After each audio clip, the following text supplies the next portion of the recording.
大家好，欢迎观看三人自由行。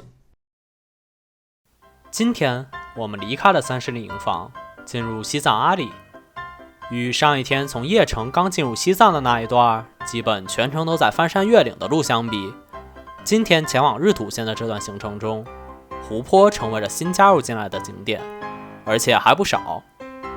这一片接着一片的湖泊让我们兴奋不已，不由得开始得意忘形，遇见一面湖就手舞足蹈地下去拍照。殊不知，这一片片看似平静的湖面，却是诱导游人高反的陷阱。汤圆，也就是我在泉水湖严重高反，是由于一个事故。在接近泉水湖的地方，坐落着西藏海拔最高的国道检查站——日土县泉水湖1级公安检查站。进站办完手续，回来坐上车，看着栏杆抬起，桃叔以为可以通行，一脚油门就窜了出去。可前面站岗的哨兵做了一个手势，示意我们停下。于是桃叔又一脚急刹，把车在几米内从20公里的时速刹停到0。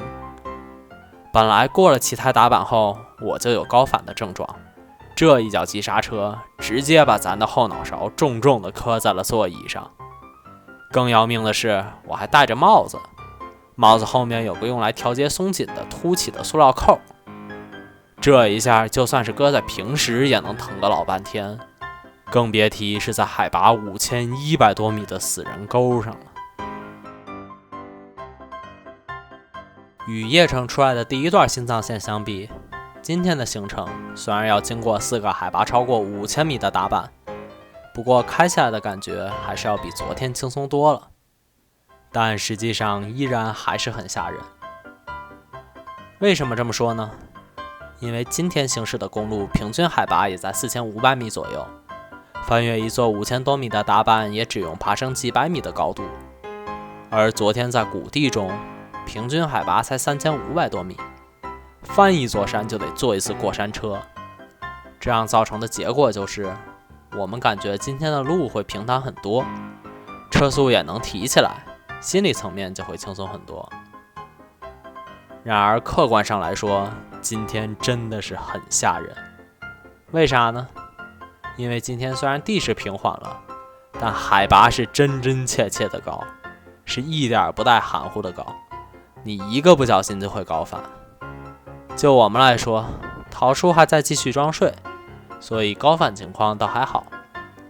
一路上忙着上下车拍照的汤圆和陶姨都已经严重高反了。在高海拔地区很难不高反，藏族同胞说，对付高原反应主要还是多喝白开水。同时根据我们的偏方来看，酥油茶对缓解高反很有帮助，头痛的时候喝葡萄糖也能缓解。但想要快速的完全走出高反症状不大现实，也没有什么途径，只有多喝水、吃好饭、睡好觉，才能慢慢适应过来。同时走阿里大北线，选择住宿又是极其重要的事。选好了住宿的地方，让身体熟悉高反，后面的旅行就会轻松很多。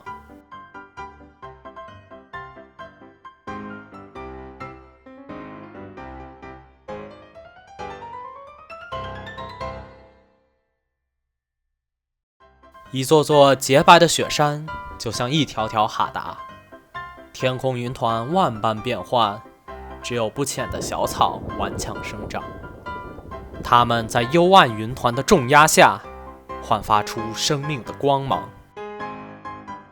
这便是著名的龙木错。龙木错形状如头朝西、底朝东的葫芦，面积97平方公里，湖水如宝石般湛蓝而纯净，岸边枯草已黄。我们是被藏西秘法带入了油画吗？仿佛有人挥手抹去了幽暗的云层，忽然间天高云淡，碧空如洗，连绵的雪山中出现了辽阔无边的草原。我们来到了风光震撼的松溪村，远远地望见了昂拉措，这是邦公湖前面一个狭长的湖泊，因为景色太美丽了，以至于我们傻傻的以为这里就是邦公湖。这里才是邦公湖，邦公湖面积的2/3在我国境内。清澈的湖面上，许多水鸟迎着呼啸凛冽的大风互相追逐。外面太冷了，只有7摄氏度。桃妈一路忙着拍照，在这儿也就10几分钟的时间，桃妈便开始大口的喘气，光荣高返了。往后几天一直闹着返回新疆，坚持不把小命搁在这儿。